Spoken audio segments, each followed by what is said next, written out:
Khamisan, fihi fadilatu lislam, kuna fadla ya Uislamu. Wa annahu yanbaghi an yakuna awwala ma yusalu anhu, iwe ni kitu cha kwanza ambacho mtu ataulizia Uislamu. Walihadha kana an-nabiy sallallahu alayhi wasallam idha arsala ar-rusula lid-da'wati ila Allah amarahum an yabda'u qabla kulli shay'in bi shahadati an la ilaha illa Allah wa anna Muhammadar Rasulullah. Sababu hiyo Mtume sallallahu alayhi wasallam, tutaeleza inshallah katika muhadhara juu ya umuhimu wa tauhid na uzito wake ya aqida sahiha. Mtume sallallahu alayhi wasallam alikuwa akiwatuma masahaba wake kufanya da'wa, kitu cha kwanza kabisa akiwaamrisha waanze kulingania watu katika nini? Katika tauhid, ndio Uislamu, kwa ajili ya umuhimu wake.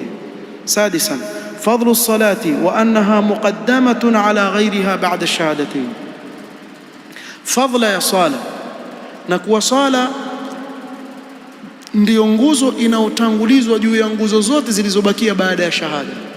Mwanzo ikatangulizwa swala, baada ya shahada sala, kuonyesha umuhimu wake. Sabian, anna itaa az-zakati a'zamu usuli al-iman au usuli al-islam ba'da as-salah, kutoa zaka ndiyo nguzo kubwa ya Uislamu baada ya swala.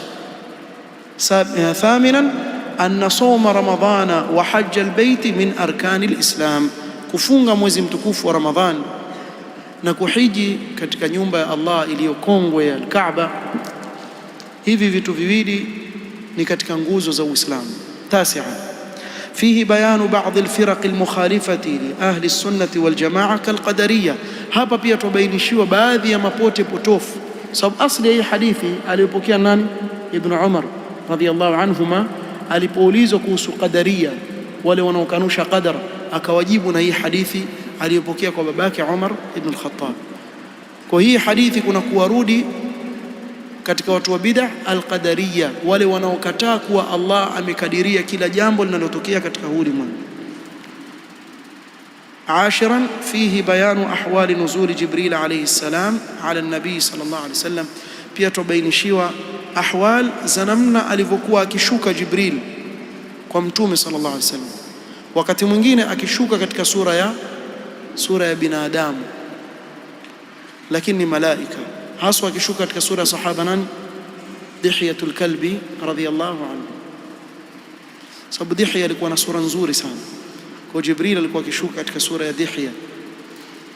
Wakati mwingine masahaba wakimwangalia waona mtume sallallahu alayhi wasallam azungumza na Dihya, wao waona ni Dihyatul Kalbi sahaba, kumbe nani? Ni Jibril ashuka katika sura ya binadamu.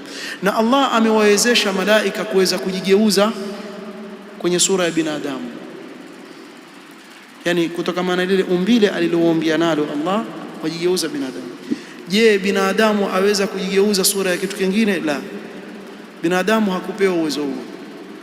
Kwa hivyo vile visa vile vya mtaani kuwaona yule usiku ageuka paka, vile visa vya uongo wasema yuageuka paka. Hawezi mtu kugeuka paka wala kugeuka punda, wala hawezi kukugeuza wewe. Ona kule Mombasa wako waganga, wewe muita waganga, nyinyi muita madaktari, pia muita waganga. Kule kwetu tukisema mganga maana yake mchawi. Wachawi wako wengi kule, na ukimwona maalim asema yeye ni mganga, ujue mchawi. Hata kama ana kofia na kanzu na tasbihi atembea nayo, mchawi. Wengi wako hivyo. Na ndo wale huku kwenu pia mmeona clip moja sema sitojua maiviza, sijui maiviza, wale wachawi. Wale mashekhe wa kikhurafi wa kwenu wachawi. Mtu msikia sema maiviza, nitafanya maiviza hivi, maiviza vile, wachawi. Mmefanya maiviza ya uzwa ghali kuliko mai ya kula. Wallahi alazim, mwajua hivyo nyinyi? Mayai visa ya uzwa ghali kuliko yai lile utakwenda kula nyumbani. Yai visa bwana, wenda kununua ghali kabisa kuliko. Na ndio maana ukiwa mfugaji kuku, yule kuku akishalalia kibakisha mayai visa, afadhali uyavunje. Ukiatupa hivi, kuna watu ndio biashara yao hii, wenda kufanya nao sihir. Alhasil, kuna kijana mmoja babake sahir, chawi. Sasa kuna bwana mmoja, watu wamekaa hivi, amwambia yule kijana, kwenda zako wewe, babako mchawi. Nitamwambia kwenda, kamwambia atanifanya nini? Kwani fikiri uchawi wake atanitisha mimi? Yule kijana kaenda kamwambia babake, kweli baba fulani bwana, mbele za watu bwana, ananiambia kwenda babako mchawi. Mimi ngoja.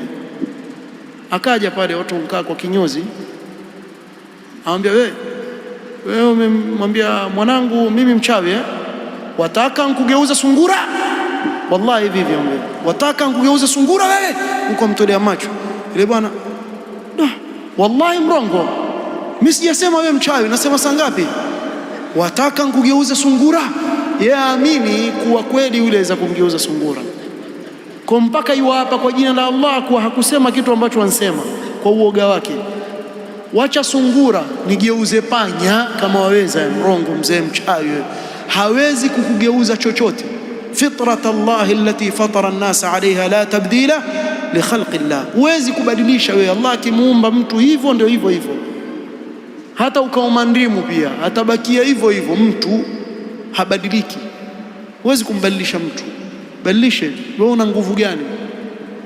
Allah peke yake ndio akitaka kitu sema kun fayakun. Ama mimi na wewe watu wa kawaida tu, na wala wewe huwezi kujigeuza chochote, la paka mweusi wala chochote.